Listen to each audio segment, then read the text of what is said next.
1080p. Hey, if you caught this part of the video, you've got the live unedited edition. Home Gadget Geeks Thursday night. It's 8 p.m., a little after 8, March 14th. Happy now Pi Day. 3/14. No, that's today. Happy Pi Day. Happy Yes. Pi Day. Yeah. Changes my dinner plans. I know. You're going to have to go somewhere and get pie. Erin Lawrence is here with me. Erin, welcome to the pie edition of Home Gadget Geeks. Hey, Jim. Glad to be here.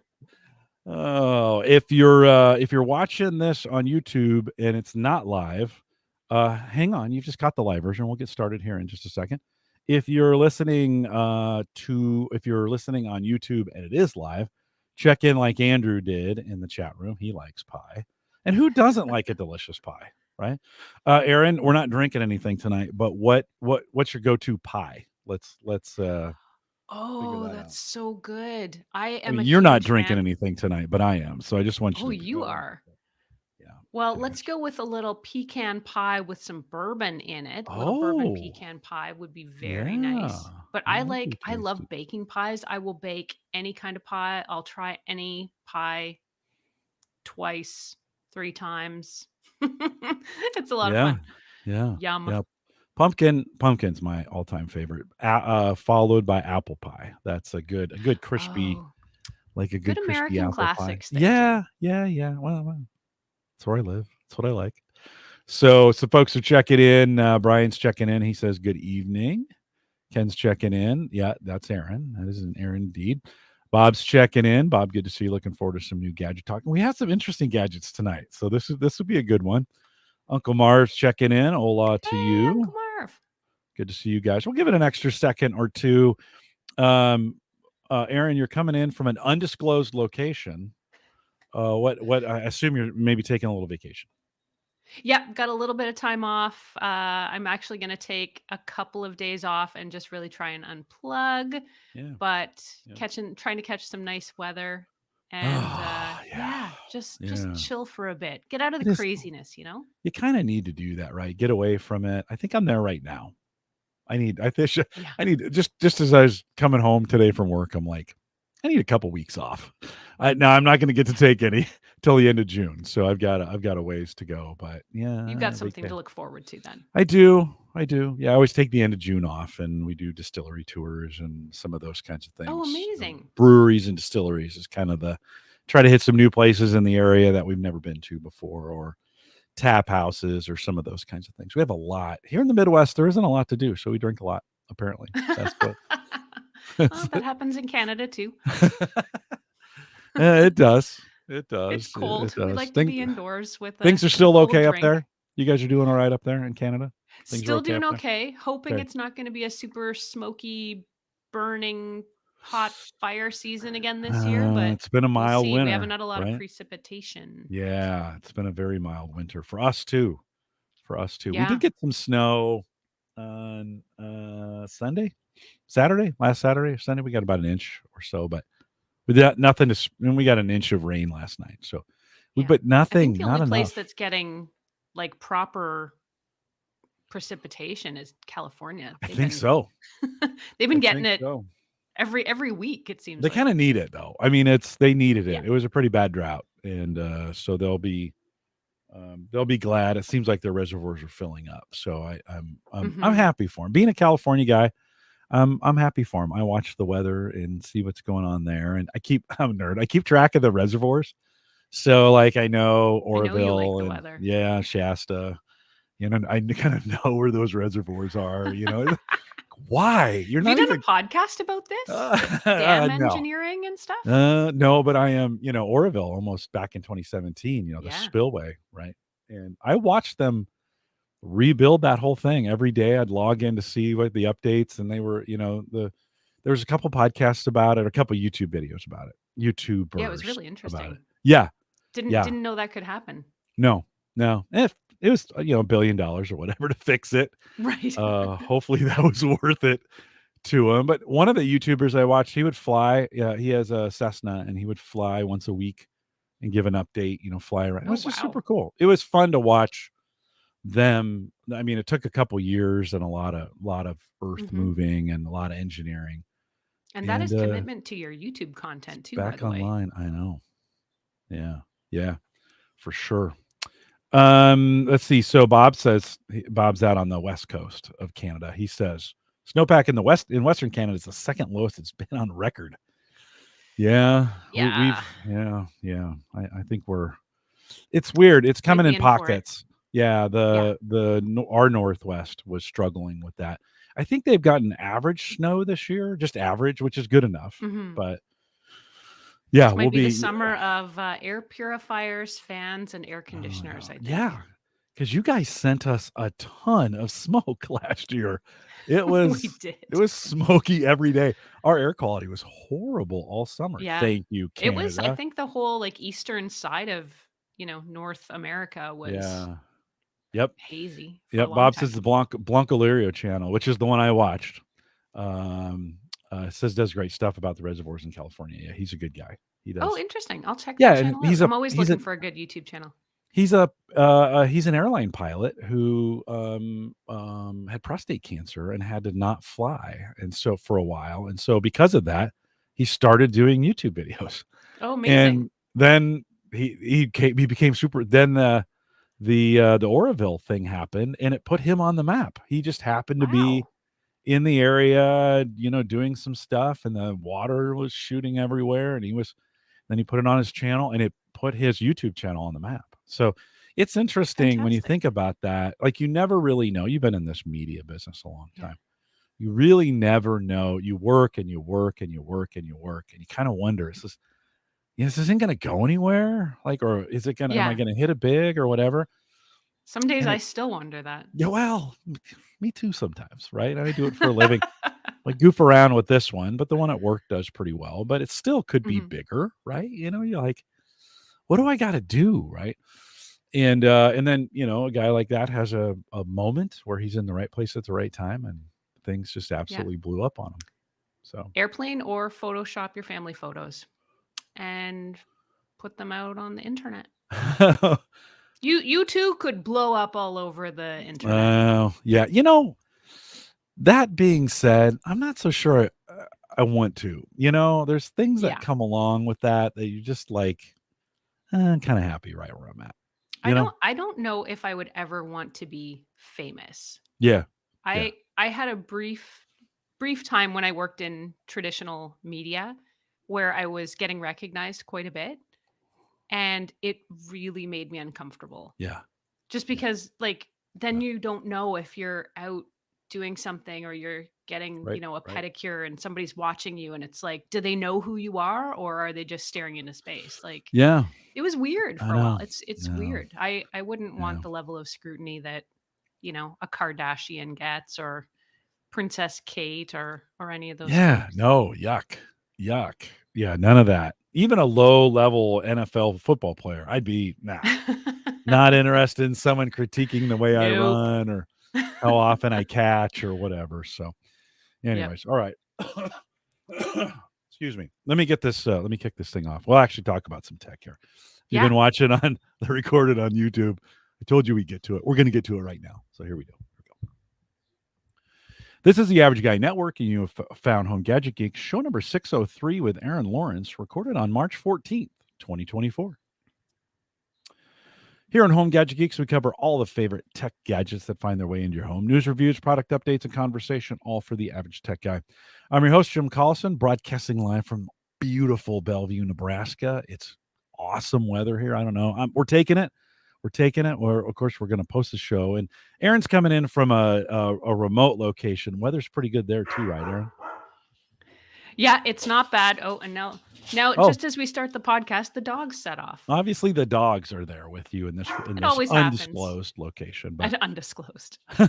we of course will post the show with some world-class show notes out at theaverageguy.tv. Big thanks to Jeff C, who joined me last week. A good show with him if you haven't caught up with that.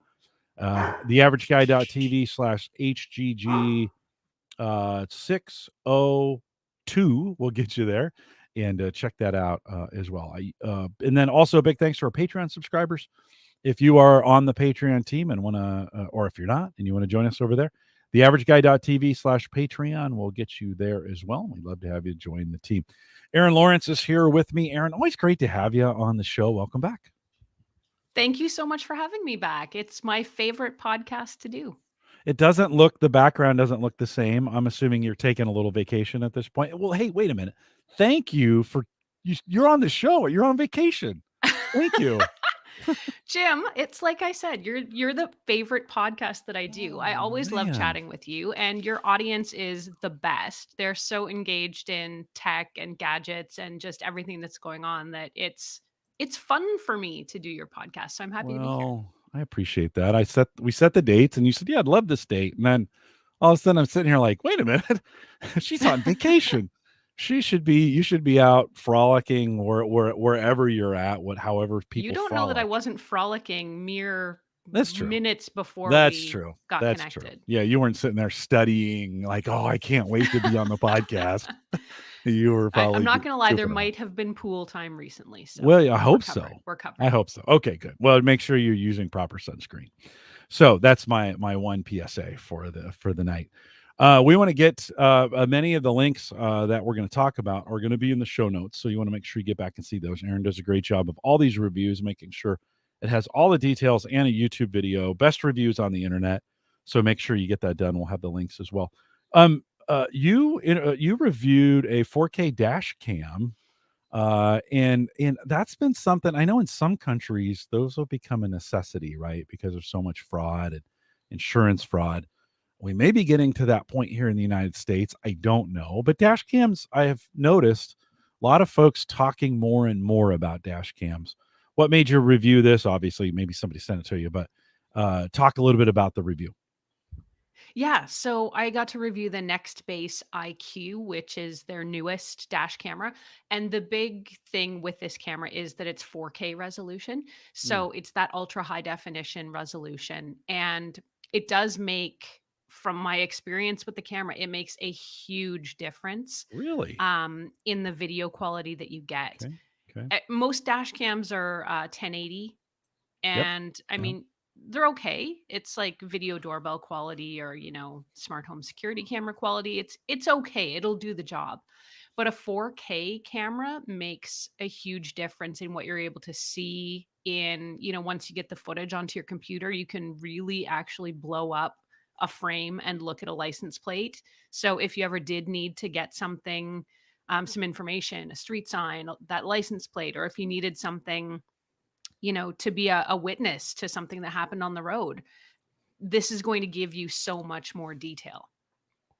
I'm seeing from the picture, we're showing a little bit of the video on your site, forward and back on the cam. And I think 4K has always been a limitation just because of the file sizes and moving that around.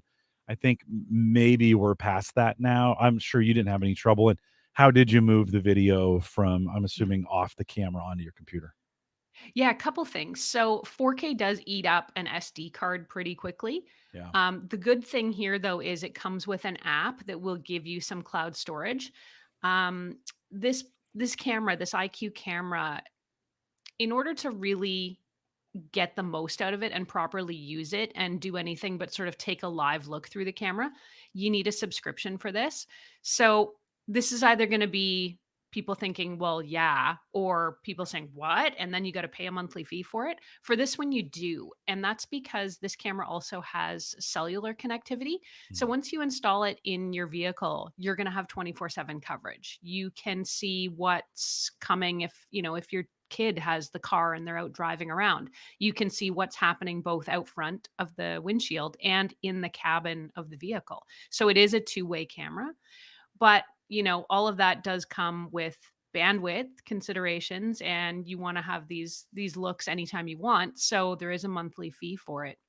So I kind of think that's expected and probably necessary for a camera like this. But for some folks, that would probably be a deal breaker. I think the quality is really good. You can look in on the car or the drive, like I said, anytime using the app, or it will also record all the footage that it's gathering to an SD card. But the cards I was using were, I forget now what size they were, and I don't think I have one here now. But they would fill up within about 3 hours. So they were overwriting what had happened 3 hours before. So again, not unexpected for 4K resolution, but just something for folks to be aware of. all this footage is in Vegas. Were you also doing some vacationing there and doing some recording? I got to go to CES, the Consumer Okay. Electronics All Show right, in good. January. Yeah, So while good. I was down there, I thought, what a great place to drive around. There's all Oh, kinds of lights and glitz and, yeah. Although craziness. there's a So lot of why day not? shots that I saw that were in there. Yes. So yeah, there's a lot of I'm day I'm just shots. saying in the evening time at cocktail hour, you got to park the car and you're on foot. Yeah, well, Vegas is just tough to get around in anyway, right? Yes. You gotta kind of park as close as you can to something, and then yeah, like you said, be on A foot. lot of walking. Lots of yeah, my feet never hurt more than CES time at CES. Okay, so it's got its own cell coverage. It's uploading. The app is connecting to a service. If you want to see what's going on the camera right now, you can log into the app. Does that mean the camera's recording all that time, or is it only when you're viewing it, or only? And does it have a sensor on it where if somebody was trying to break into the car, or if they were touching the car, if there's movement in the car, those kinds of it kind of sounds a little Tesla like in Yeah, in great question. its It yeah. does have a parking assist feature. Actually, parking assist is probably not the right word for it. But if your car is parked, it's not recording when the car is parked and there's no movement. But if maybe somebody bumped into your car or walked by your car and sort of nudged it, or tried to open a door handle or something, it does detect motion, so it will light up and it'll start recording what it's seeing out the front of the camera, out of the windshield, and it'll also make a recording of what's happening inside the vehicle. So if somebody did get into your car and was trying to break in, you would certainly know about it because you'd get the alert, but you're also going to have footage on it. And you're going to have that footage not just on the SD card, because if they steal the camera and the Yeah. SD card, you might think Yeah. I'm SOL, except it's all on your app. You can download it at any time. 60 $700 for the device. How much was the subscription on a oh, I hmm, want to say, this is gonna be tough. Don't quote me anybody because I yeah, don't yeah, yeah. really These are remember off the probably top of my head. yeah, I think it's between 10 and $20. And if I remember correctly, they've got a couple different plans yeah. for how much you're using it. NextSpace IQ is the name of that. Did you find so after you got done with it, handy enough that you would say, you know what, it's worth the, listen, the one time $700 you get through, right? That subscription is what kind of starts adding up after a while. Whether that's $10 or $25 or whatever, right? $50 starts adding up. Would you hold on to it? Would that be something? And I think that I see a picture. Did you try it in the van doing van Yeah, life? I Yeah, did. yeah, van. Okay. I did. Our camper van is where I put it Yeah, primarily. yeah, Um, this is kind of the question, and this is what I really wanted to get across in my review is that yeah, you gotta fork out up front for the camera, and it is not cheap. And then you are going to have to keep paying for it because most of the features, I mean, there's also things like if it detects a crash, it's going to call emergency services mhm, for you. It has something called a witness mode where if you're getting pulled over or somebody approaches your car and you're concerned about what might happen, you can ask the camera to just start making a recording. So there's all these features. And I mean, they're useful and you're going to want them, but they do come with that cost. So I just think people need to be aware that if you're not willing to pay that monthly fee going forward, this is probably not the camera for you. Maybe yeah, wait until the next 4K camera comes along. Of course, you do also have the option of it just recording stuff to the cloud when you're driving, or sorry, not recording to the cloud, recording to the SD card when you're driving. mhm. So, but again, do you really want a cellular connected camera 4K resolution if you're just gonna use an SD card for 3 hours? That's kind of Right, not the right, not the right. best use of your resources, I would say. Excuse me. I think in some parts of the country, some parts of US and some parts around the world, it's really important to have this. That's kind of value. In many places, I think, like here I live in Nebraska, I'm not actually too worried about that. That may be expensive for me. Have you tried any of there's phone apps that you can download that you put your phone, if you get your phone on the dashboard Okay. and as you're driving, it'll come on and do the exact same thing. It'll upload to their service. You got a local copy of it as well. front and back cameras. Have you tried any of those that then you're not having to buy now it's not in your car all the time and it doesn't call when you're in a crash and some of those kinds of Mhm. things. But have you tried any of those? I have not, no, but I'd be interested in learning more about them. I actually did Yeah. not know that was a thing, and, now that you're saying it, I'm like, "Well, duh, yeah, why wouldn't they?" Yeah. I mean, Yeah. when you're not gonna need a physical camera probably pretty soon, so Most that people makes a have lot a of sense. most people have a phone in their car when they're with them. It's not going to give you the security features.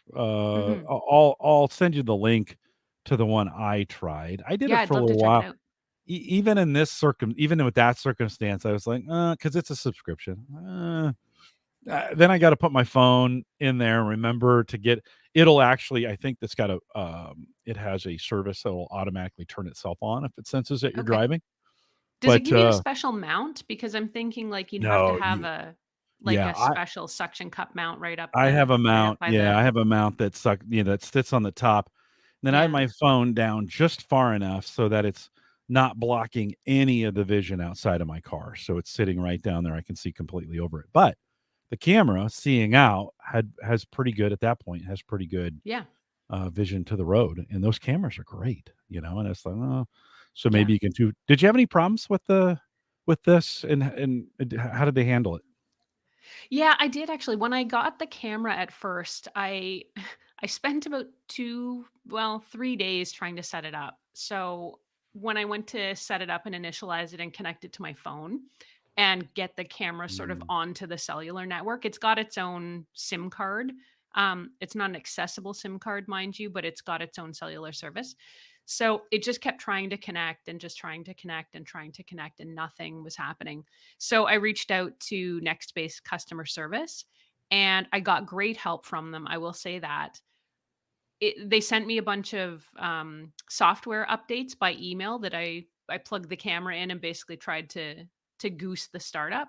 mhm. And in the end, I mean, we spent hours back and forth with this and they were fantastic, but I just couldn't get it to work. So I sent them that camera back. They sent me another camera, and the new camera, I would say that one set up first try, Mm, 5 minutes, mm, ready to go. mm. So Good, I was good. asking people on my YouTube channel if anyone else had had any experience with that camera, to let me know, because I'm curious about it. If I just happen to get a one-off lemon, Yeah, yeah. something glitchy, or it might be a more widespread problem. I'd be interested in Mhm. knowing. Yeah. These things are getting so complicated and so small that I think, that's a real comment. A lot of these companies are getting really good at returns to get a Yeah. good one in your hands, just to get a good one in your hands. Couple questions coming in. Ken says, "Safe to leave drawing power in a standard 12-volt car battery? How often do you need to drive the car to keep it charged?" I'm sure they're handling that in some way. Yeah, I'm actually not sure how, like, if it would drain the battery. This one, there's sort of two ways to power it. It's not with a traditional cigarette lighter adapter. Okay. It will power off your fuse panel or off the OBD2 port, which is the Mm, onboard mm, diagnostics mhm. port.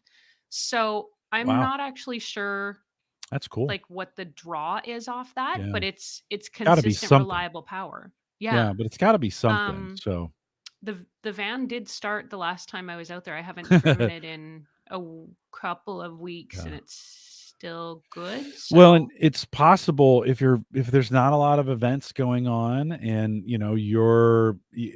that it just won't use that. I mean, it just won't yeah, use that. It won't draw that much power.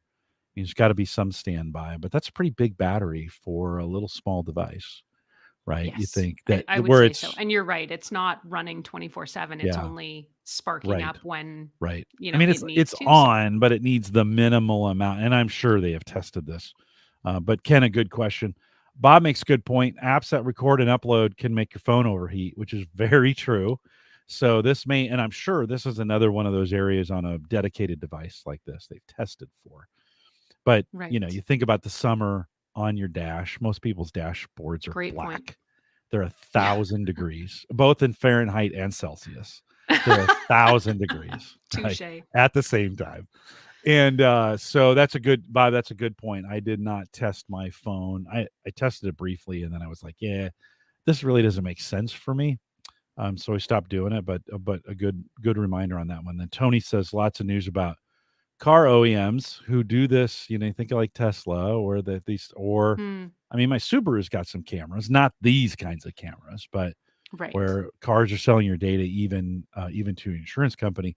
There's a lot of devices now insurance companies want to give you. They say, hey, plug this into your car and send us your information, and we'll give you a discount if you drive safely. That's a hard thing to, because you're like, I trust Yeah. them, but I don't, at the same time. I don't know. What do you would you allow your driving to be monitored if you thought it'd give you a That's a cheaper insurance rate? great question. Um, I I haven't to date. I've had opportunities for that for, wear a Fitbit 24/7 and you get a Yeah. discount on health insurance and, you know, install something in your car that's going to keep tabs on you. Um I'm in some ways I like to believe in the innocence Yeah. of technology and just hope that, because I'm a good driver, they'll see that I'm a good driver and that's all they Yeah. want to know. Yeah. But I'm not naive enough to think that's the reason. Right. So I do think there is a data concern. I guess it's how much of your data and where is it going.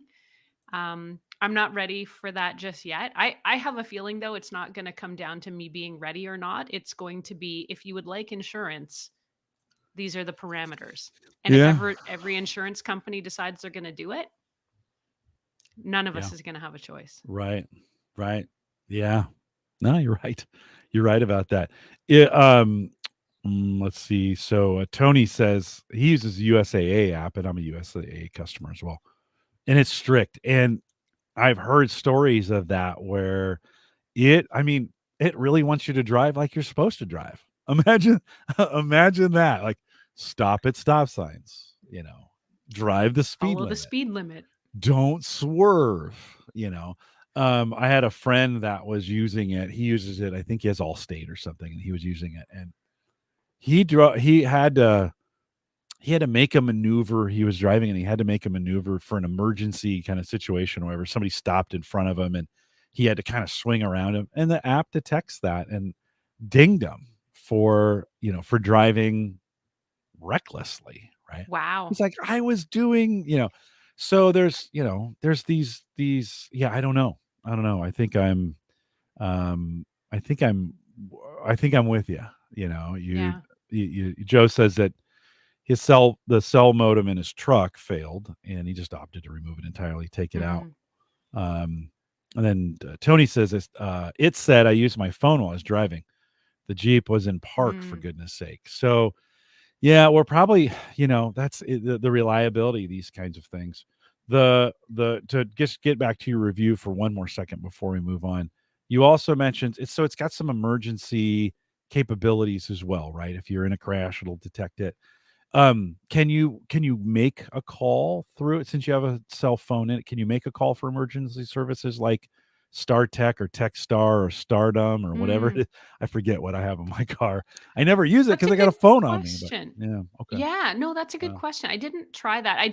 I said this in my review. Like, I would love to see what happens if, you're in a crash and what the response is like. But Yeah. I would absolutely not, make a fake Yeah. call just for my YouTube channel. No, Some no, other right. channels might, but Yeah. I will not. OnStar. Um, That's what I was looking for. It's yeah, yeah. OnStar is what I have. Yeah, yeah. So I don't actually know if it does that or not. That's a really Okay. good question. I don't think so, but the witness mode is kind of similar, in that you have to upload two of your own contacts to the service. And what witness mode will do is it will start beaming your feed, Oh, to those two contacts when you ask for it.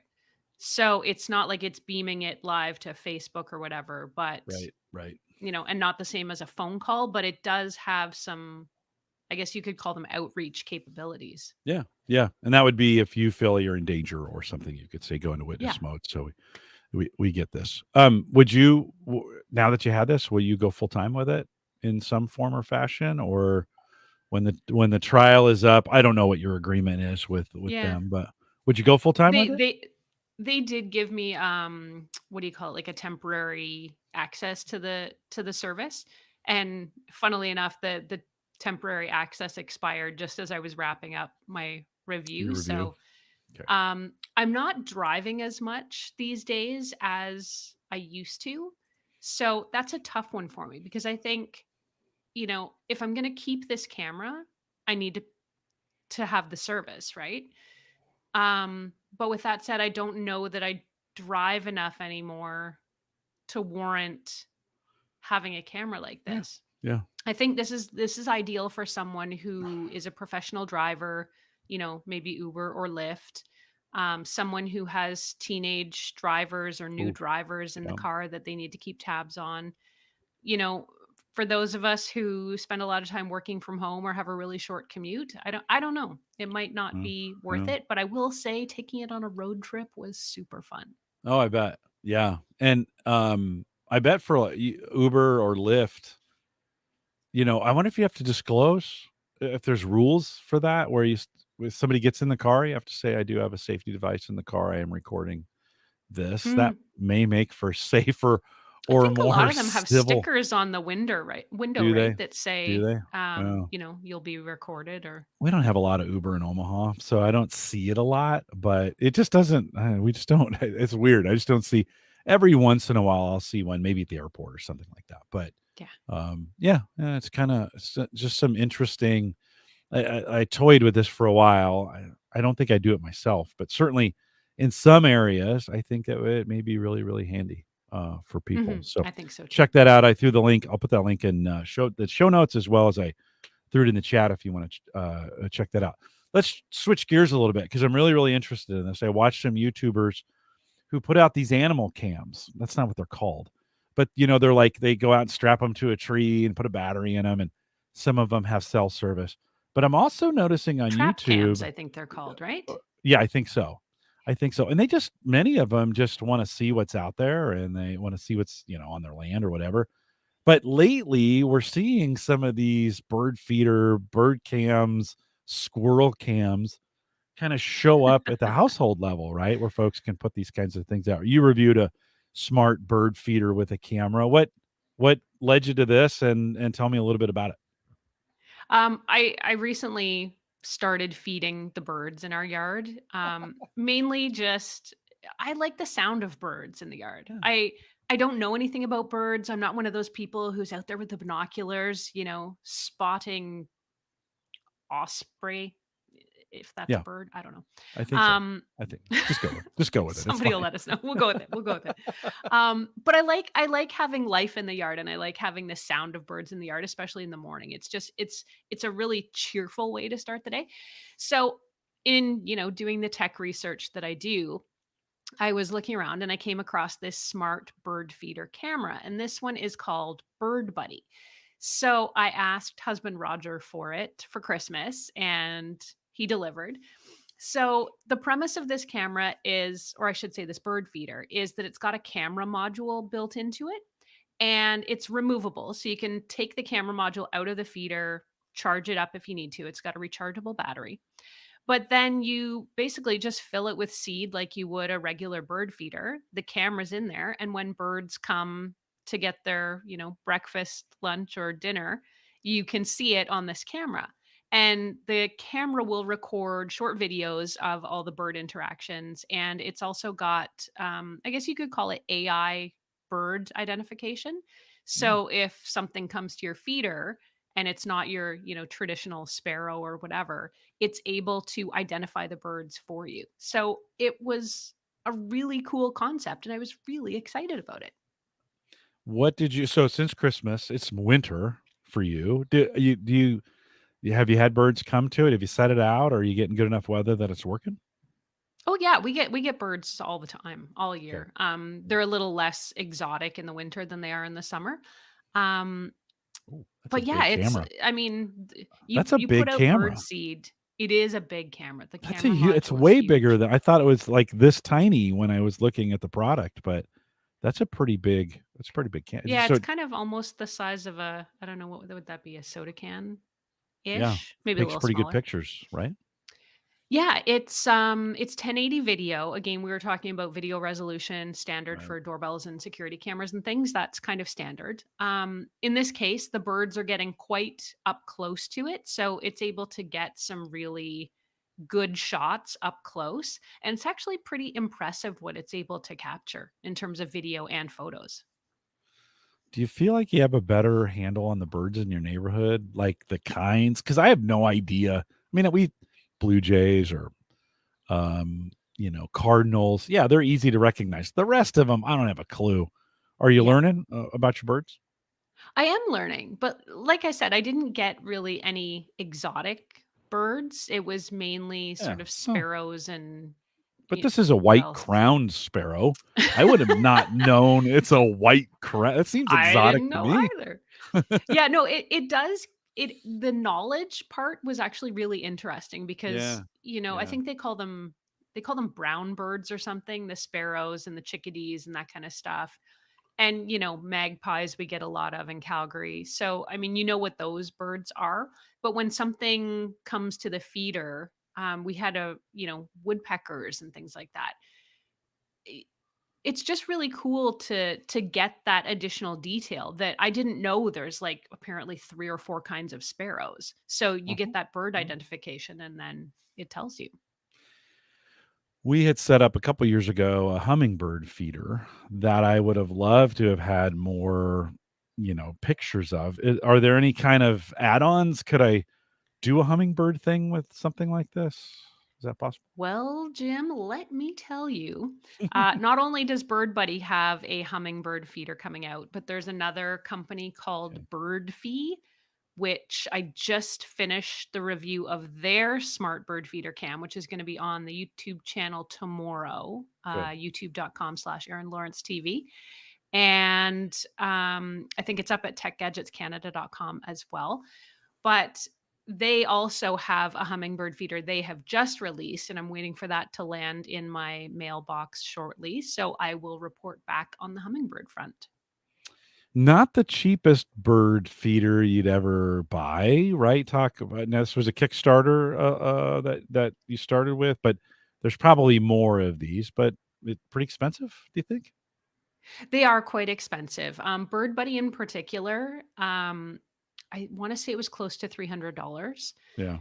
Now, if you say, I'd like a $300 bird feeder for Christmas, please, your husband's head explodes. But then when you say, "But it's smart and there's that Yeah. giant camera in it and it comes with Yeah. artificial intelligence," he goes, "Okay, yeah, my wife's a tech blogger." So, but it is quite expensive. Yeah. I don't think this is gonna be for everybody. The other thing about the Bird Buddy camera, I will say, is it's not a great bird feeder. Mm. Now, going back to what I said about I'm not the bird lady with the binoculars and stuff, but I've got a couple bird feeders out in my yard. You learn very quickly what makes a good bird feeder and what doesn't. And if the feeder is kind of really open and allows the seed to just flow through, you're out there filling that thing up every day. The Bird Buddy bird feeder was like that. I was filling it up. I could have filled it up twice a day on some occasions, but I was filling it up every day. The design of it also is not the smartest. You can't The way you gotta fill it is you gotta tip the feeder forward to open a door in the back, and then you have to pour the seed in with a special little cup that they give you. And then while you're doing that and have this feeder tipped forward, all the seed that you're pouring in is now flowing out the tray at the bottom in the Yeah. front. Yeah. So the So bad design design. for me, yeah, was Yeah. just like it looks fantastic. It's super fun. The camera works great, but they forgot what its first purpose was, and Mm. that's to feed the birds. Yeah. So I didn't have the greatest experience with Bird Buddy. And then, after spending all that money and finding that and quite a few more flaws with it, That's one I'm not recommending, but if I can spoiler alert the audience for a sec, the Birdfy one that I just finished with is my new number one pick. It's great. Okay. And do you have a review out for that, or you just, is that coming up? I do. I think that one is up now on techgadgetscanada.com, and it should be up on the YouTube channel at Erin Lawrence TV tomorrow, very early in the morning. Oh, okay. So very recently, as we're looking at this, Yeah. do Fresh you content, think hot off the press. hot off the press like that? Would you DIY this now that you know? Okay, hold on. Before I go to the DIY, couple other things maybe you didn't like about it. One, this is another service you have to, right? Because it's there's no SD card to get out. Oh, by the way, hold on. Let me get to the chat room. They reminded me it's called a trail cam, Jim. Trail cam, trail cam. What did I call it? A trap cam? Trap cam, I think. Yeah, Bob had said there's some bald eagle nest cams that they do this. These kinds of things. Andrew says avian intelligence. That's pretty smart. That's a good one. Joe says we have a lot of cardinals. We do too. We don't mind those, but the mud birds are a pest. We've got some crows that are kind of pests out there. Would you? Okay, so this is a service that you have to. Do I have to subscribe to get the pictures off this thing? And do they hold on to them for a while? I mean, how's that work? Yeah, you get, I think it was, I've got to remember now, like short video clips with limited cloud storage. You can download them to your phone through the app for the Bird Buddy one. The Birdfy one, by contrast, doesn't have any monthly fees, and I think it gives you shorter clips, and again for a limited time. But yeah, I mean, it is, for some of these, it is going to be another monthly fee. And, with the Bird Buddy in particular, between filling the feeder and the battery, I mean, the battery lasts about 5 or 6 days because there's so many birds that can come and eat all the food. So between going out there and filling it up every day and then having to go out and get the camera and bring it back in and recharge it and put it back outside, between that and then you're paying a monthly fee and the camera's dead and the feeder's empty, it was like, I can't. Yeah, it's maintenance. All of a sudden, you're like, I'm doing this thing every day.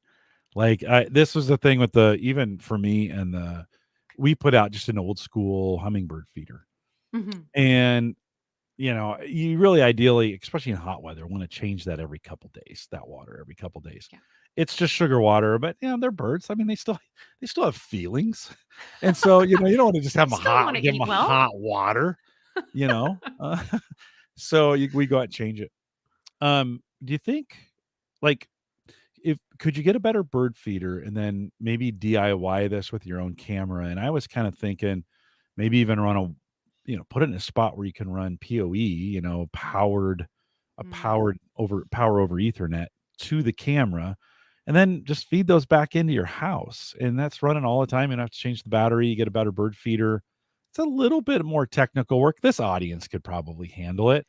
I was just going to say, someone in your audience has probably done this already. They might be doing it right now. Tell us about it. Doing it right now.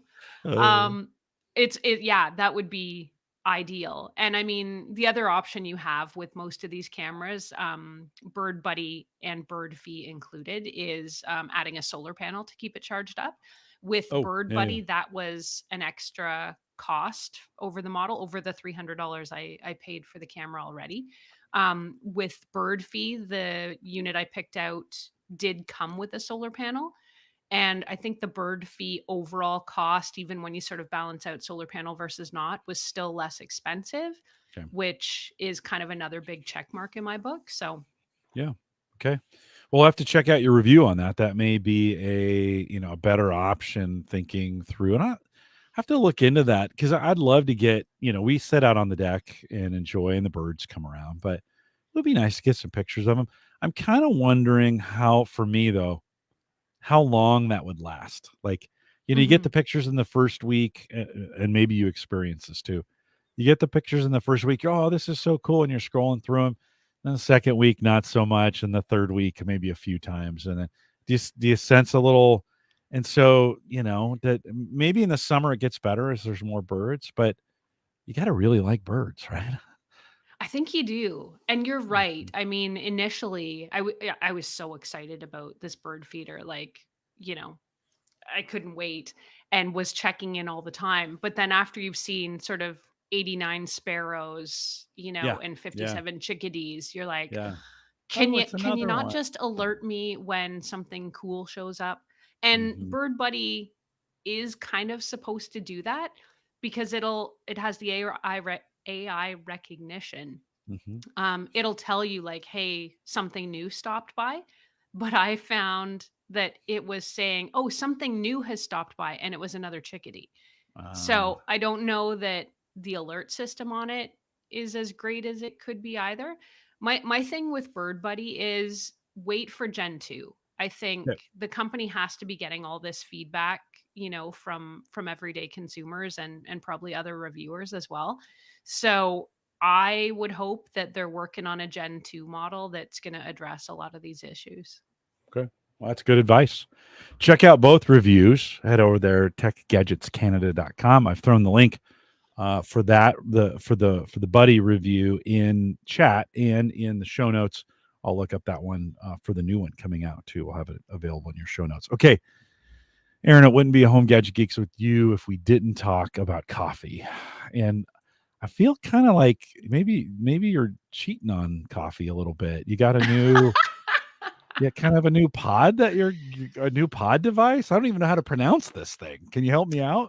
I- I'm from Canada, so this should be easy, but my French accent is terrible. It's Okay. Okay. L'OR Okay. We'll gold, just call the it gold. lore for the We'll that would call it be lore. I like that. Nebraskans. They would say lore. I like the Nebraska pronunciation. That works for me. Yeah, Exactly. so this is a new coffee pod concept, but it's not really that new. What this is I think it's Philips has made this new coffee machine, and it uses Nespresso. We'll call it Nespresso type pods, but they are exact duplicates of Nespresso pods. So they're Oh. exactly the same size and shape and configuration, which means you can use traditional Nespresso pods in the L'OR machine. So the interesting thing about this, though, aside from the fact that I was like, wow, new pod coffee maker, very cool, is that it will also do brewed coffee through pods as well. Mm. But the coffee pods are actually bigger than the espresso pods, and they still fit into the same receptacle inside the machine. So it's truly a two-in-one coffee and espresso pod machine. It was very impressive. Mm. Now Philips makes this, so they're not a coffee company. They're just cheating on us with this, but it kind of loads. It's funny. It's like it loads like a Keurig, but it takes Nespresso pods, right? Yeah. That's kind of a different the in a with an espresso maker, with a traditional one, it'll spin those pods to get Mhm. it moistens them, and then as it's brewing the coffee, it's spinning that pod. That's kind of their claim to fame, right? Yeah. With Nespresso. This Um, this is more like traditional Nespresso. The spinning pods that you're talking about is the yeah, it's the virtual newer. line from Yeah. Nespresso. Mhm. This is more like this uses the original line pods. Yeah, I always forget that the Nespresso had they had both the kind of the Keurig style, and then they got really fancy with and that's the one I got for Christmas one year. Sarah bought it for me. I've never looked back, Very and nice. now we have Nespresso business service at work with some super fancy Oh. machines. Yeah, the pods Ooh. they're still tinfoil or foil Yeah. pods, right? They're about this big around, maybe like a silver dollar, and Yep. they're like a pillow, and you just drop them in there's a little slot up top, you drop them in, and it will say, what do you want, espresso, or you wanna make a coffee or an Americana? Hit the button, drops the thing in, and makes the coffee for you. It's been pretty cool. You're a coffee connoisseur, and you raise your nose at the way I make coffee, but how's the coffee on this taste? It's good. I think my interpretation of the whole L'OR brand is that they're trying to do this like ultra premium coffee thing. And I don't know. I mean, the coffee was fine. I didn't think it was ultra premium, but I'm also really specific in the kind of coffees that I like. I think for your average coffee drinker, people would try this coffee and be like, "Hey, it's really good." So yeah, I mean, it was fine. And then the great thing about it is if you're not feeling the fancy coffees from the L'OR lineup, you can just go back to using Nespresso pods too. Yeah. And I'm assuming there's no problem. No, Nespresso doesn't have any problem allowing Philips to run Nespresso pods through their My machine. guess is there's some kind of lucrative licensing agreement. You think so? I Okay, don't so know this for a fact, yeah, but yeah.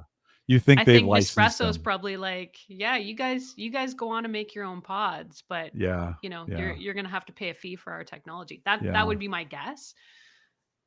Is this good enough for a daily driver for you from a coffee standpoint? And what about a price standpoint? Yeah, it was a cool machine. I had a few things I didn't really like about it. For starters, the the pods load into the top of the machine, and it's got sort of this really big handle lever thing that lifts up to get the pods in. And I mean, it lifts like all the way up. I think it like adds another 12 or 13 inches onto the height of the machine. So it can be really difficult to use under a cabinet. Um, the water reservoir was really large, which is good because then you're not sort of filling it up every couple days. But by contrast, if you are using it to make those larger coffees, the brewed coffees, it does eat the water up faster. So of course Mhm. they've put a larger water reservoir in there. Um, I mean, it's a cool machine. It's a cool concept.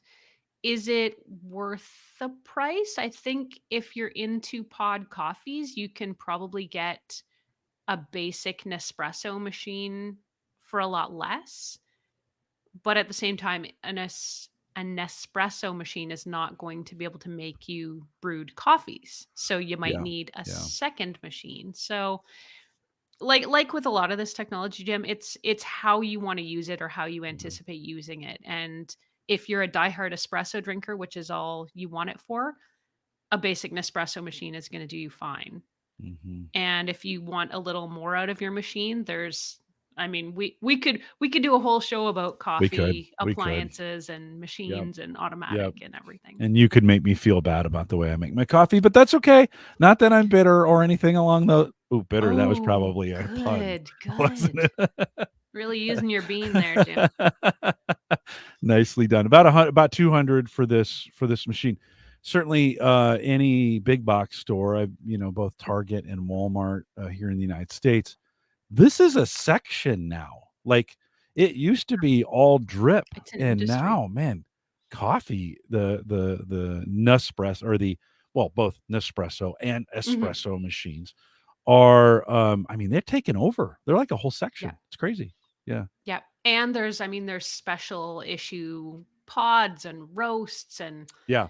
I Yeah. had to tell your former co-host Mike about there was a special set of Nespresso pods that came out. The Cafecito de Cuba ones Oh, were wow. out last fall. And I mean that's a favorite one of mine, but yeah, they have seasonal roasts and limited edition and Mhm. holiday gift packages. Yeah, it's a cottage industry all unto Mhm. itself. Yeah. There is, Tony reminds us, of course, all of this, especially with Nespresso, there's waste associated with this. The Nespresso pods are foil of some kind and plastic. Keurig has that. There's some services to do, and Tony says, "Did you see that Keurig pods are compostable and don't use plastic?" Andrew says, "Is can you load your own shots into this Philips machine?" That's kind of what he's asking. I I know on think if you have Keurig, one of those adapters, yeah, that those they that would sell, it work. would take one of those Okay, adapters. it I would did take not one of try those. it with that, but I mean, it's standard size, so if it works in Yeah, a traditional Nespresso, it would work in this. I honestly don't know why you would do that. Like for me personally, like if I'm going to go to that much trouble Yeah. to put a little bit of coffee in a thing and load it, I'm just going to make a pot of with a good with well perk or drip or something along those Yeah. lines. So I think What? we talked about that. I used to have like a manual espresso machine. And Mm-hmm. I mean, it makes great coffee and there's very little waste aside from the coffee Yeah. compost, Yeah. but it's an art. And, Yeah. there Yeah. were days where I'm going through 2 or 3 or 4 shots to get the right shot because the pressure in the air is off and, the bean grind was just not quite right because of the humidity in the room. And as much as I appreciate that people love doing that, it was not for me, and that's when I switched to pods because I was like, Yeah. time, cost, Yeah. benefit, trouble Yeah. analysis was just like, I just need at that time of the morning, I just need a double espresso. I know. I I don't don't want to want mess with it. science. I don't want to Uh, experiment. I would grind the beans and then I'd have a scoop and I'd scoop it into the handle and then get the right amount and tamp it down with the right pressure and then, you know, put it in and Yep. bolt it down like it's a space shuttle component or something, and then hit the button and then it was loud, it'd grind, pushing that water through. Then at the same time, put some milk in a frother, put it up to the milk frother.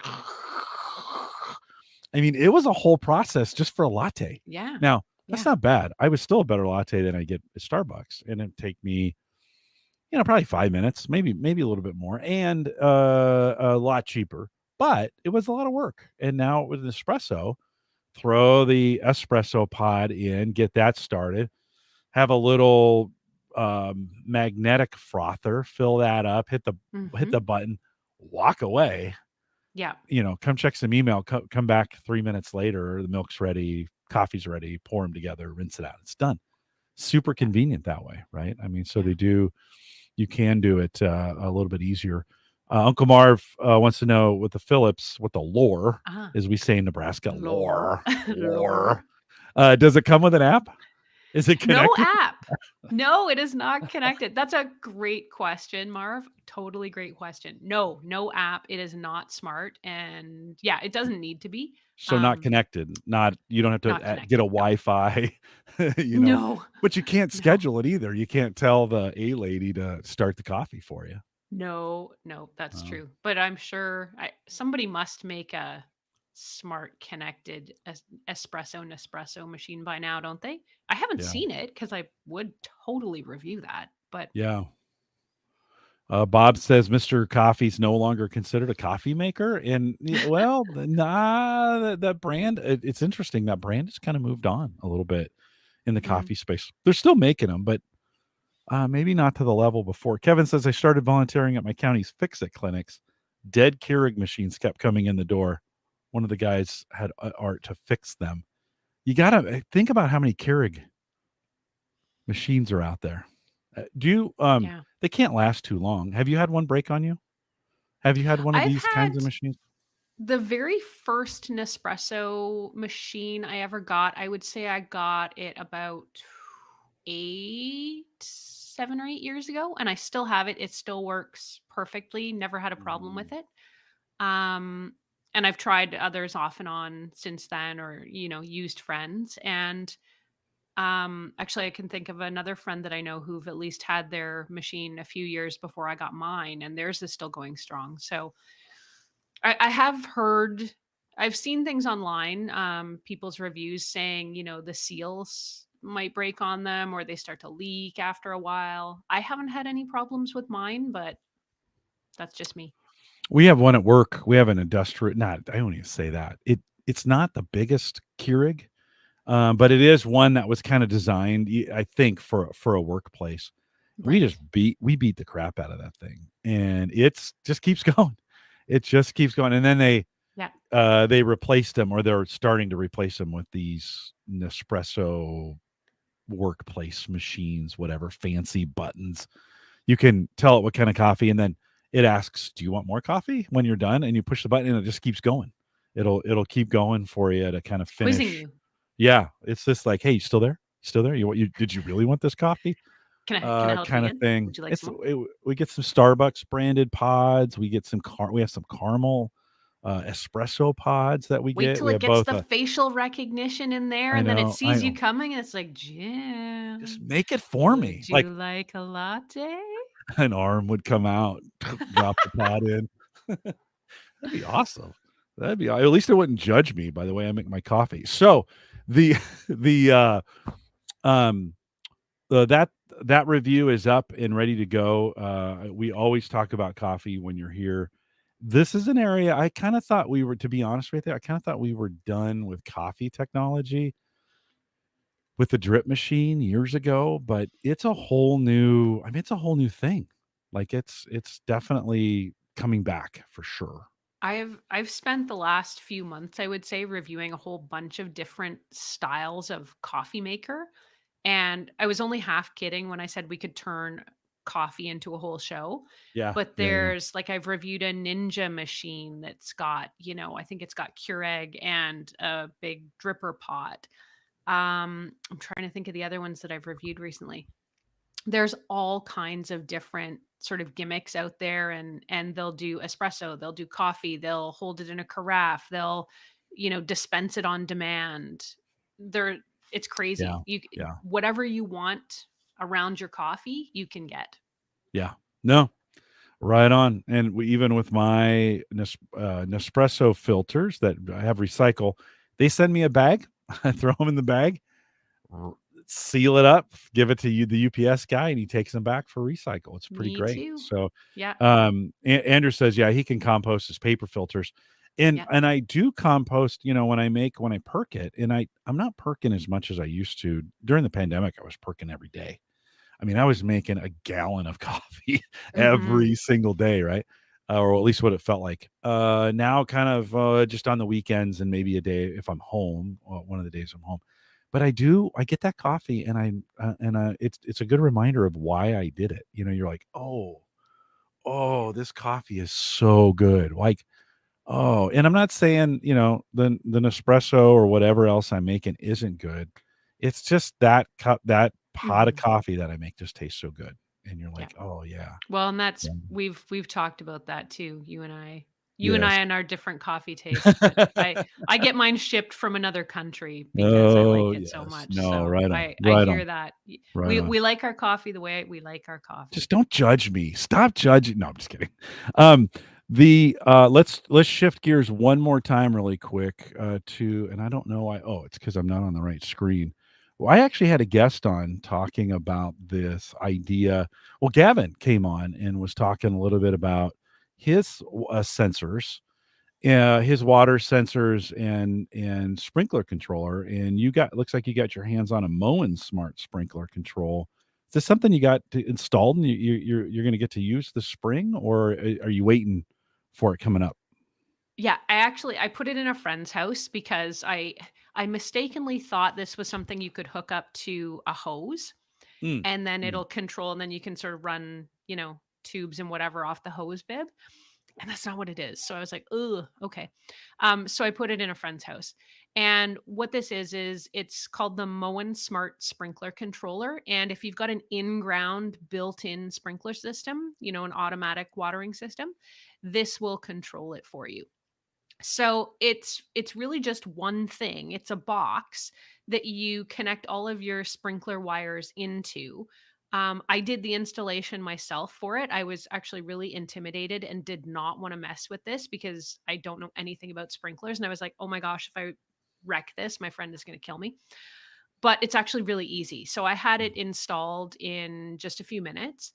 And then you set it up with the Moen app. And what it lets you do is gain full control over your entire yard. So much like a regular sprinkler system and a sprinkler controller, you can set schedules, you can do manual watering, but this one goes a lot farther than that. And one of the big selling points, I guess, of this is with a lot of older sprinkler controllers, you've got to go to the controller and you've got to adjust a dial or push a button or, program the times that you want it to go and how long you want it to run for. And the old one on my friend's house it was like 4 dials and 16 buttons and nothing worked and you had to push buttons in a certain sequence. Like it was tedious to make any kind of changes to. This, on the other hand, is as simple as going into the app and going, I would like it to water every Monday, Wednesday, and Friday for 5 minutes in the morning and 3 minutes in the evening, and done. And the next level of this is it comes with, well, I shouldn't say it comes with, you can get wireless soil sensors for it. And these are essentially giant flat stakes that you will just drive into the ground, either into a flower bed or your lawn or whatever. And they sense the moisture in the soil and beam it back to the sprinkler controller. So even if you've got watering schedules set, if the ground is too wet, it's not going to trigger them. So really smart, great way to save water. And just I was blown away by how easy it was to set up and easy it was to program Mm, and make mm. changes to. I'm most impressed. Well, Moen has been in the water business for a super long time, so good to see them doing something like this. But this sensor buries itself in the ground, and you can kind of mow over it. The ones Gavin and I were looking at, I think this was last fall. He kind of did something like this with some sensors. They stick out of the ground, and I'm always afraid I'm Oh, going to step on them, or somebody's going to yeah. steal them, or they're going to get run over by the mower type deal. Is this truly? And then it looks like the top of it's kind of glass, or something breakable. Is that true? And is I pounding it in the ground? Is that a problem? It's just shiny. I've got one here. I don't know quite what it's made Wait a minute, for, you but took it's one sort on of just like vacation? I have it. I have it. I like to travel with my, Oh, I water like it. Okay, measuring all right. devices. But it's I don't know, it's kind of like a metally plasticky thing. And so the top, there we go, is just kind of Yeah. shiny Okay. plastic, Okay. I So guess. just kind of shiny, Yeah. not necessarily. Yeah. It just looked delicate, and I was like, I'm going to put this thing in the ground, and then I'm going to take a 2x4 and pound the Yeah. thing, Yeah, yeah. pound it in to get all the way in. It could withstand that. I take it. I tried to be gentle with it just because I'm not sure, like, I don't even know what powers this. You Yeah. set these up by holding them over a magnet on the front of the sprinkler controller, and Okay. it just sparks to life. And then I guess when the battery dies, they're supposed to last 6 years, the sensors Oh. here. But when the Okay. battery dies, you just replace the Yeah. stake. So I don't actually know how it's powered, and I didn't know how delicate it may or may not be. Yeah. So I did try and be kind of gentle when I was Yeah. putting the stakes in, but they don't seem to be worse for the wear. Well, and you kind of wonder, maybe in this colder climates, that's gonna. I'm sure it's a battery of some kind that powers. It can't be Yeah. magic. So, in the colder climates, maybe that lifespan's a little shorter. Would be nice to have a port that you can, although it's in dirt, so maybe this isn't a good idea, but maybe a way to replace the battery or something. It doesn't seem also, it Yeah. also sounds like it's proprietary to their sensor. If you're holding it over and the magic happens, that it senses it, and then you're Yeah, for taking it sure. out to another location. Would be As nice far if as I those can were tell, these open. don't open. There Okay. doesn't look like Yeah. any way to Yeah. open this, but It's a great design. I really like the design on it. And I guess I'd like it to be a little more open than just mowing, but that's the way these things go. You know, that's the way these things go. I Your think that'll neighbor, come. Somebody's always got to start will your with it, neighbor right? leave And it then attached? Do you think? Or if they had yes, the yeah. option to leave it attached, would they leave it attached? Yeah, absolutely. Okay. Absolutely. It is so much better than the old system, like I said, Yeah. which was dials and buttons, and, you need an engineering degree to program it. Yeah. This Yeah. is so much easier, leaps and bounds. It is getting better. Like, this is a space we've been talking about this for the last maybe 2 years, and there's different valves and different systems and different ways of automating this, and it is getting better each year. It seems like at some point somebody will figure it out, and then everybody will copy them. But even in the area of like robot lawnmowers, like, those have gotten better, right? They've learned from their mistakes, and so that it is getting a little easier. When we had the guy on, and I forget, I didn't look it up in advance, but when I had the guy who had he had one sprinkler that was super smart, and it basically used the technology of a 3D printer to water your lawn. That was the whole idea. Like, how do we get water exactly to the right area? Somebody in chat will tell me who that is here in just a second. As I'm talking, I can't remember it. I think I got offered the opportunity to review those, Yeah, and I don't remember why I think it's because you need a built-in sprinkler system yeah, for it, you right? got to It's not install. something you can No, just drop in. Yeah, yeah, no, that was yeah, why. So, yeah, yeah. but I Um, mean, that technology looks incredible. If it does what it says it does, yeah, yeah, another game changer, right? yeah. But I'd want some sensors with that too. They've got some technology where they're watching the weather and some of those other kinds of things. Yeah, there we go. This See, one this I one know. does too. The Era Moen green. app will use the weather Yeah, as well. If you don't have yeah, the soil sensors, it can adjust yeah, the watering based on weather as well. yeah. I just want the sensors. That's just me. Like, I just really want a full system that's super smart, watching the lawn, and then I'd be disgruntled that I was using too much water. That's the way I operate. I would. Well, Uh, this is all designed though to use less water, Yeah, I right? know. But So, if you use 0 water now and I start watering my lawn, like right, fair enough. my lawn is survival of the fittest for the most part. I mean, I do water it from time to time, but not on a regular basis, just when it's needed and only to keep it alive. If it looks like, I mean, in past years, we've gotten enough rain that the lawn's been fine without irrigation, and if it does get Yeah. dry, you just kinda water it, and I actually have less lawn than I used to have. I'm trying to remove some of it. I put it in a giant fire pit, some of Mhm. those kinds of things, to get it done.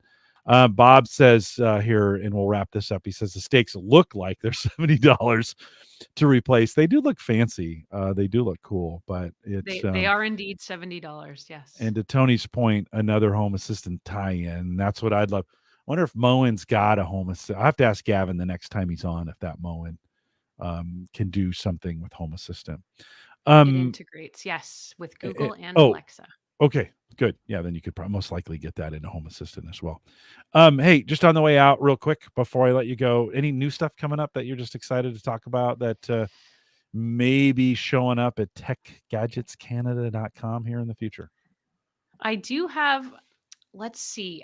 There's new robot vacuums coming out from Ecovacs, from Roborock, and from Tinco or Tineco. So I'm hoping to get hands on with a lot of that through spring and summer. Um, I've also been getting a ton of pitches for, you said it earlier, robot lawnmowers. Yeah, yeah. Um, Everybody's got a robot lawnmower now. Some of the bigger brands that you would expect, those lawn and garden outdoor brands, but also a lot of folks you've never heard of. And I had a chance to see one of them at CES at the electronics show called Robo Up. And that one looks like a rugged beast of a lawnmower, and by beast I mean tough, not necessarily Yeah, ugly, yeah, but yeah. can climb hills a little better, has kind of more of a drivable design as opposed to just like a robot vacuum that's just going to go forwards and back kind of thing. So I think this could be the summer where robot lawnmowers start to really creep into people's lives in more No, no of a pun meaningful intended. way. Yeah, well, hopefully. I mean, again, I look at them and I'm like, I think I'm gonna get one, and then I'm like, I'm getting less lawn. I could mow the lawn. It's the only Yeah. exercise I really get, So I desperately want one, and I desperately don't want to spend $2,500 on one. So maybe we'll Yes. see And some they better. are pricey.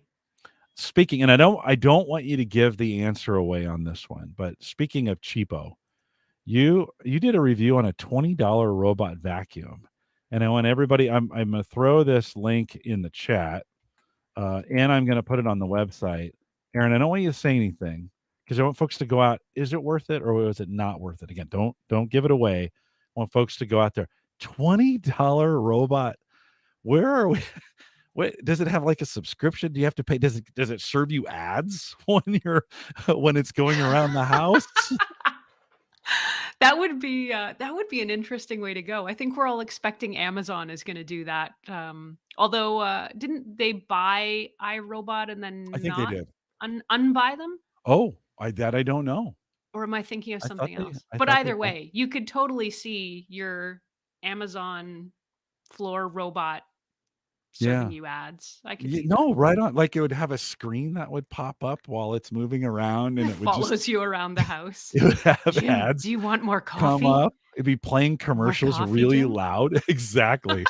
Exactly. Buy this new Nespresso maker today. Or would you like to order that on Amazon? Right? Jim, it looks like you're low on Nespresso pods. Exactly. It's not that it was creeping on you, but I was checking out your pod supply. Hey, stop looking at me. It Hey, mops too. Amazon already has a robot that roves around your I know. house. I know. Does this thing mops too? This $20 vacuum, does it mop as well? Jim, I'll say it says it mops. Okay.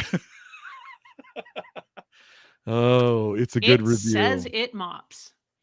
Home Gadget Geeks friends, this is your homework. I don't often give you homework, but I'm giving you homework here. Head out to techgadgetscanada.com. The link is is both here and live, folks. I'm going to do a little post show. So live folks, your homework right now is to click on the link. I did put that in chat. Yeah. Click on the link. I want you to review the right now. We're going to let Erin go here in a second. During the post show, I want your thoughts on the $20 robot vacuum, and we'll come back around to that.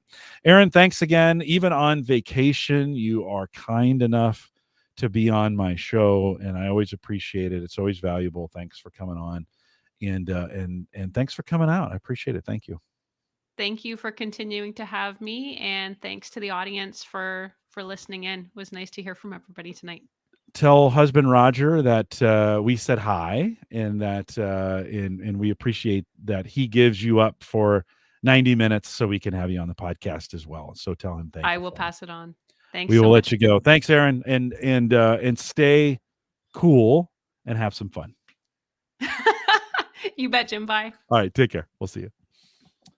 All right, your homework is to head out there. The link's in the show notes if you want to do it. We'll talk a little bit about that in post show. A couple reminders on the way out. One, again, big thanks to Erin Lawrence. Always fun to come on, and always great to have her be a part of the show. I just always enjoy it. If you want to join the conversation in the Discord group, head out to theaverageguy.tv/Discord. Love to have you as part of the conversation. Nicest group, best behaved group on the internet. That's what I'm going to say. You guys do a nice job. Those of you who are out there, and yep. Brian, here, I'll throw these up. Always great to have Erin on. Bob, thanks for saying thanks. So if you want a great conversation and some good folks, join the Discord group. A little bit like the old home server show days when we had the forums out there. Not as active, but that's okay for me. I'm okay with that. You can leave a message for me. Head out to homegadgetgeeks.com, hit the microphone button. My brain's pretty fried at this point. Hit the microphone button and leave a message. 30 seconds, and then send me an email, jim@theaverageguy.tv, that you've left that message. I had a soda during the show. That probably wasn't the smartest thing. That's probably not the smartest thing to do. I'm burping it back up. TheAverageGuy.tv platform, both web and media hosting, powered by Maple Grove Partners. Get secure, reliable, high-speed hosting for people that you know and you trust. Of course, you know that's Christian. Check it out today, maplegrovepartners.com. And he'd really love to have your business if you need something hosted. I got a cold about 2 or 3 weeks ago. And a lot of folks have been struggling with this. Man, it left some respiratory issues, and it's caused my voice to be super scratchy. So apologize. I had to cough during the show a couple times, and so I feel fine. I just still struggling with a little bit of just a little bit. Somebody was like, "Man, your voice is sounding hoarse." It's because I've been having to cough so hard with what's been left over from this. So it's been a real struggle. Otherwise, health is good. I know for you guys that have been around a while, and you know the surgery I went through in December and partial prostate removal, and that's all wrapping up, which is good. I see the doctor in a month or so. I'll get scoped. I'll get my bladder scoped just to make sure that's doing well and it feels well. I'm kind of back to new as far as that, as far as the bladder goes. I feel like I'm 20 years old again. And you're like, I'm not even sure I peed that well when I was 20. And it's pretty great. You don't know what you got till it's gone, right? So those things are all back. I've been working out, lifting again, lifting heavy stuff, which I couldn't have done for a while. And health is good. We're back to some amount of normalness with it. Again, I'll have some I will have some tests done here in a month or so to check the bladder. And then summer, a new PSA, which is really they're testing for cancer at that point. So we already know I don't have very much of a prostate left, so those numbers can't be very high when they come back. But if they are, we'll give it 6 more months, and then at the year mark, I'll have a PSA done again, and that'll really be what tells what the future looks like for me. If those PSA numbers have come down to the normal level, which is for most guys about a 1 or a 2, I was up to 12, just to give you some kind of indication of what that was like. It was very, very high, and I had a very, very large prostate. So if we get those numbers back down to 1 or 2, I'm off the hook for a while, and we'll continue to monitor that for cancer for a lot of years. I will probably have annual checkups in that area just to make sure those numbers stay in line. They're checking my blood on a regular basis. That's something we definitely want to stay on top of. And I think I mentioned it. I got a neighbor here who's just finished his 6th round of chemo, and I do not want to go through. I try to spend as much time supporting him as I can, and I just don't want to go through that. So we'll be pretty aggressive about it. And Andrew, we are also glad that things are well, and excited, and Brian, thank you for that note as well. Coming out of surgery, it probably took me until maybe the first part of February to really start feeling normal again. And you go through that for 2 months and you're kind of thinking, oh boy, I hope we didn't mess this up, and I hope it's not this way permanently. And one day it just flipped over. It was kind of weird. It just started working again, normally, or better than it ever has. So all's good. Anyways, I didn't plan to update you guys on that, but I thought maybe it'd be a good time here at the end of the show to do that as well.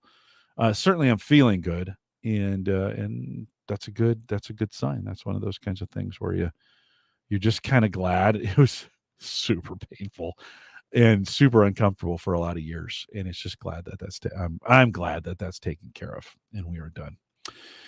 We are live every Thursday, just about every Thursday. I think I'm going to take next week off for you live folks. Let me look at the calendar here really quick. Did I close that? I must have. No, there it is. I am live most Thursdays. Yeah, I must have closed my calendar app. I don't think I have anything scheduled for next week. I think I'm going to take it off, and we'll let Erin's podcast sit out there for a couple weeks.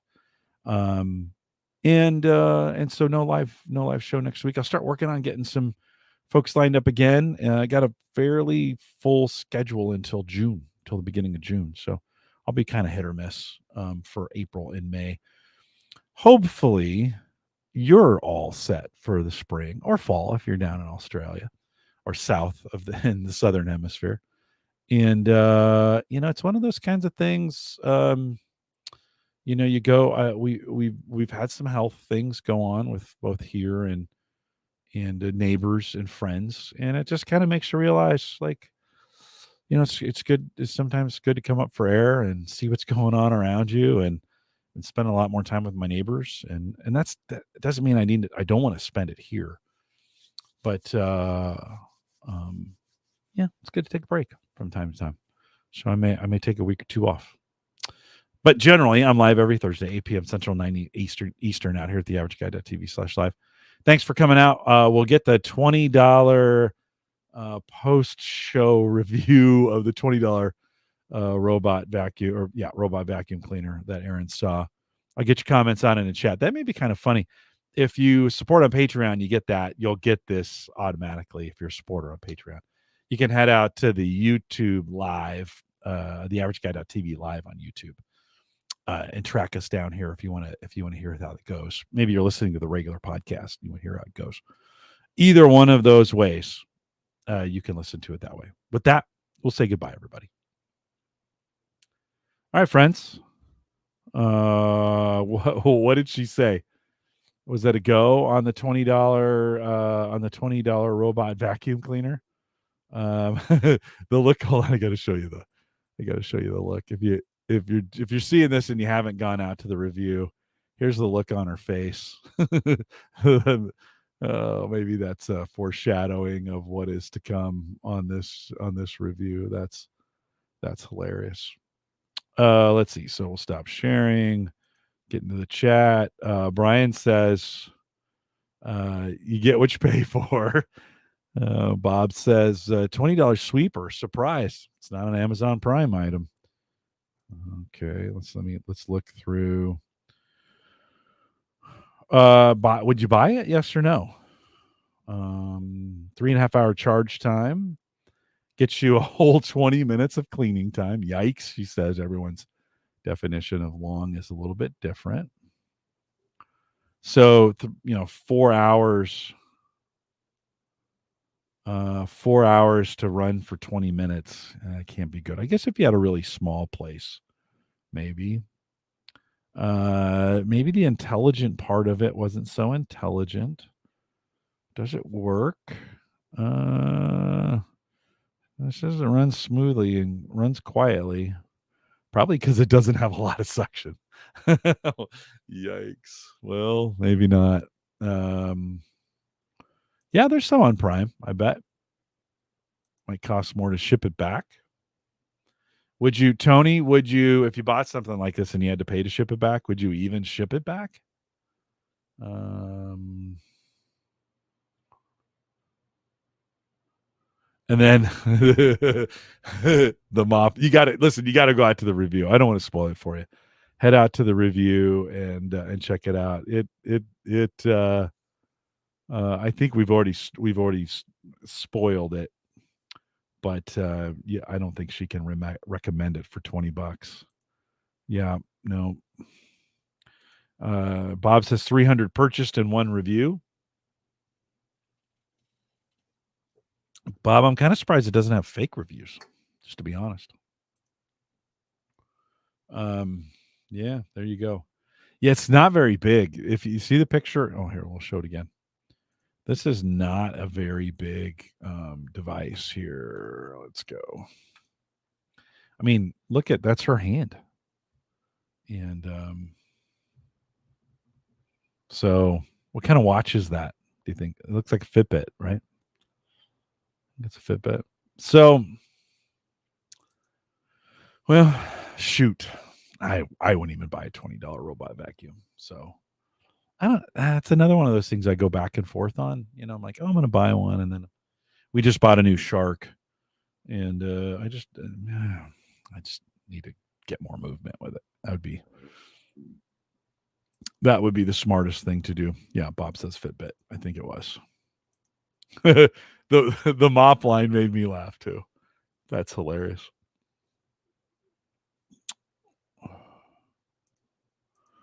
And that's true too. Bob says they don't want to contribute to e-waste. So yeah. Well, it's too bad, but it's good to know. I wonder how many. Well, you saw 300 had bought that.